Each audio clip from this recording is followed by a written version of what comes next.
What's going on, everybody? It's Childish back at it again, coming at you with another Summoner's War video. In today's video, we're going to be showing you guys a little bit of RTA action. We're going to take a little different approach today. We're going to do some analyzation here. I had a couple of matches that I did today, one of which was absolutely insane. So I thought to myself, why don't we go ahead and do something different, something we haven't done in the channel in a long time.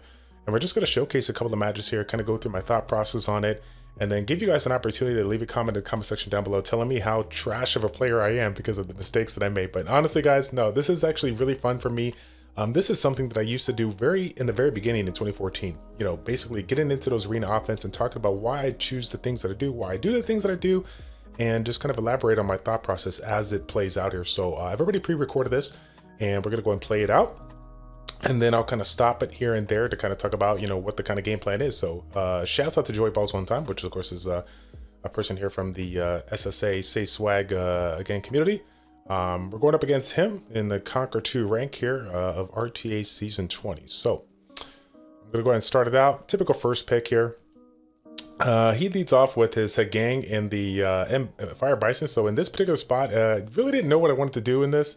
But considering the fact that he had double AoE with possibly, you know, Hey Gang being on Despair, I went ahead and opted with the Josephine and CR. Now, CR is definitely not something that would really make too much sense for me, but, you know, considering the fact that CR is such a versatile player, I definitely wanted to go with that one and, you know, see what kind of comes out on the next round here. So he goes with the Molong, let's see, the Molong Icarus, if that's correctly. So he's looking to snipe one unit, so I kind of counter with the Triana. And then I bring in Diana as well. Diana probably doesn't make too much sense in this lineup here, but considering the fact that he has a ton of AoE, my essential goal is to try to prevent him from basically sniping a unit, since I was kind of lackluster on overall damage here. We got a lot of support, not so much, you know, crazy DPS threat outside of, right, CR and the Diana. And of course, with his last lead off here, definitely kind of scary, but I'm like, I don't want to deal with it. I want to go ahead and ban one of the units that could snipe me turn one, and we just kind of go through the thought process here. Now, before we get into the match, I don't know if that was the perfect ban in this spot, but like I said before, that particular lineup here between the Molong and the Icarus is just something that can really hurt me if you decided not to ban out the Triana. So I was looking just to make it to the point where I don't want to be 3v4 right from the get-go here. So here we go.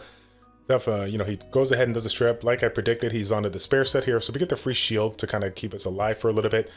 Molong getting in, going for the snipe on Triana. Of course, it's not going to kill because we have that shield, but it's definitely getting scary with the Fuki. Fuki couldn't get it done. So naturally, though, he gets that violent proc to make it 3v4. Now, I put the bomb on Molong, which I think is a mistake considering the fact that he used the third skill. But I was just ready to try to get it down, get it out the way, and go 3v3 as well. Probably should have put it on Fuki. Using Diana there, bringing the Molong down so I can try to snipe it. Again, I think I should have gone for the stun on Fuki here. That was another mistake as well. So now I'm just trying to get some free stun somewhere. Really in a bad spot considering how Fuki's mechanic works and the defense breaks and the damage is really not looking too good at all. So now definitely going to switch my thought process here. My thought process is, of course, to take on Fuki. The other two units are going to provide me the stuns. So and that's going to give me the additional shield. So we finally got a stun on this one. We got the bomb on there. Fuki's pretty much done for now. So again, very, very scary to say the least here. I think Fire Bison still has enough potential to take me out, but if he can't control the Ciara, then I think it's pretty much a win for us. So I wanted to go ahead and just continually, you know, play it through, control the Fire Bison, and just kind of secure the win here. So again, it kind of worked out at the very end for us. Definitely a little sketchy because we could have definitely lost that matcher. But considering the fact that we still had CR and they had no kind of immunity at the end of the day, I felt like even though it was really looking bad, you know, CR is one of those units that definitely turn it up and control the playing field if we get the right procs here. Now, the second match is actually going to be, again, versus Joey Balls here. So, you know, again, some of you guys might think that first match wasn't like super crazy, but considering the fact that we basically pulled Joy again, I like to showcase these kind of matches, even though I'm not a huge fan of it, like when I'm live, but you know, when you get an opportunity to play against somebody, you know, you think about their comp, you think about what they kind of do, their strategy, whatnot. So that changes the whole dynamic of this particular match here. So now I decide to lead with the Molong because I'm kind of scared. I'm kind of scared with this whole, you know, Molong Icarus comp. I want to go ahead and take that out. And again, Molong is one of my better units here. So I'm like, okay, I'll go ahead and take that one out there. Now he puts in the Musa and the Fire and Bison. So again, he's taking my unit. Makes sense, right? He's trying to counter what I was trying to do. So considering the fact that he has the Fire Bison, I go ahead and bring in that Waterloo and then bring in the CR, which again, in hindsight, I don't know if it was the best play, but considering what CR just did for me in that last run, I'm gonna go ahead and bring it here. So next round he goes with the Head Gang and Icarus here. He doesn't slow him down. Not too scared about this lineup thus far. We bring in the Diana again, strong unit, and bring in the Riley. And the reason why I brought in the Riley was because of the fact that he had essentially plenty of AoE and only one real kill threat there in that lineup here. So he finishes off with the Fire Ryu, and I banned the Icarus to try to slow down his ability to take us out. He of course does the strip stun, does all that jazz. Could have gone for the turn cycling there, but I don't think it would have made any difference here.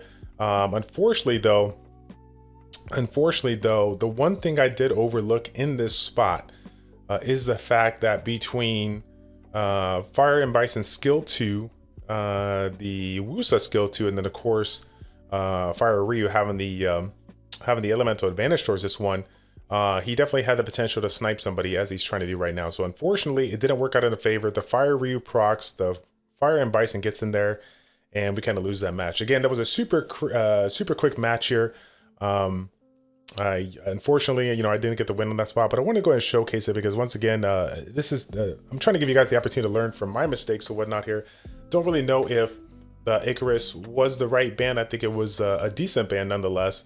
But at the end of the day, he had a ton of units there that could have just done work to me, and I think that I probably could have picked. I probably could have had a better spot there. Maybe something else that I could have brought alongside Diana, considering the fact that he had, double fire there. But I don't know. It was an interesting spot. It was unfortunate that they did get the right procs at the right time, so we unfortunately lose this. And here we are to the highlight of the RTA video here. We're going up against a person by the name of Fakunto. Never played with him before. If I have, I apologize in advance. But considering what he decided to lead out with Barbara, I was like, okay, well, there's only a couple of combinations of teams that this guy could be using here. So, when I first start out, when I see a Barbara in this spot, I make the decision right away to try to figure out what I want to do. Do I really want to, play turn 2 or whatnot, or do I just want to gamble, get aggressive, and try to pick some units here? So, I went ahead and picked the Charlotte and the Chibu. Now, I will say this: Charlotte and Chibu. Obviously some of my, Charlotte's one of my faster, Chibu is one of my faster strippers, but he's not the fastest. The reason why I pick this sometimes is because I like to kind of get into the thought process of this person and say, hey, you basically shown that you want to go turn 1. I'm picking some units to either, outspeed you or whatnot here. I'm essentially trying to tell you that these units are on Swift, and these are the units that I need to go ahead and, get the job done here. So what does he do? He comes in with the Tableau and the Lagmar, which is really interesting, right? Because generally speaking, when I see the Tableau, we think Jamire right out of the gate. Or when I see, another 2 units out there that, scream, cleave or whatnot here, they generally, go for the Jamire Tableau at the end, or they even go Jamire Tableau in this spot right here just to lock up the units and make sure that we don't, get an opportunity to take it. So what do? I try to go 200 IQ, right? Not thinking here, and try to deny him the Jamire Tableau turn comp by picking the Jamire and picking the Ethna as well. Now my Ethna, if you guys have seen it on the channel, it is on a Swift set here. It's extremely fast. I think it's like 320, 325 speed here. So more often than not, I am getting the first turn versus a typical Conquer 2 player. Now he brings in we got the Gemini and then the Rogue here. So this is a very interesting scenario, right? Because again, a lot of potential to still do work to me, considering how Jamire Tableau's teams are generally set up. I opted for the Tableau ban here so that I can essentially get myself, turn 1, because he only has a 19 and a 24 speed lead, as well as the, opportunity to essentially control their team and kind of disrupt their setup here, because I decided to last pick my fastest speed stripper here, which was Water Ryu. So again, Water Ryu is like plus 211, plus 212 here, even though it's not going to, push the attack bars back to essentially let me, continue, it would make sense for me to have a Swiss Charlotte in the spot if I'm going to be playing a style like this. But again, this whole match was all over the place because I literally played against my opponent. Like I kind of understood what he was trying to do and took away his Jamire to just kind of disrupt what he's trying to set up here. But the funny thing of it is, if you've seen the thumbnail, is that after I picked Jamire, I realized, oh crap, I have no runes on this unit. So I'm literally just banking on the fact that he's gonna, ban it or just, I don't know. I'm really in a bad spot in this situation here. So what does he do? He bans the Water Ryu. I ban the Tableau there. So now we get the first turn. I'm assuming that we get the first turn, right? Considering this lineup here. So obviously with my Ethna going first, I'm going to go for the Lagmaron here. I want to get the stun on Lagmaron. I want to kind of control it. Could have gone for the Jamire. I think the Jamire makes sense as well. The thing of it is that with knowing that Rogue is probably going to be getting up in there, I really wanted to lock down one of the potential damage dealers here that Rogue can bring along, and it was definitely a scary spot here. So what does he do? He puts the defense break in. We got the Barber to go ahead and work down this Chiwu. Now this is an interesting dynamic, guys. Rogue is up here. He has the potential to essentially take out the Chiwu turn 1 here. Akunto opts to go for the Ethna in this spot, to be honest. So as you guys can see, the Ethna, he goes for the Ethna, does not get the kill.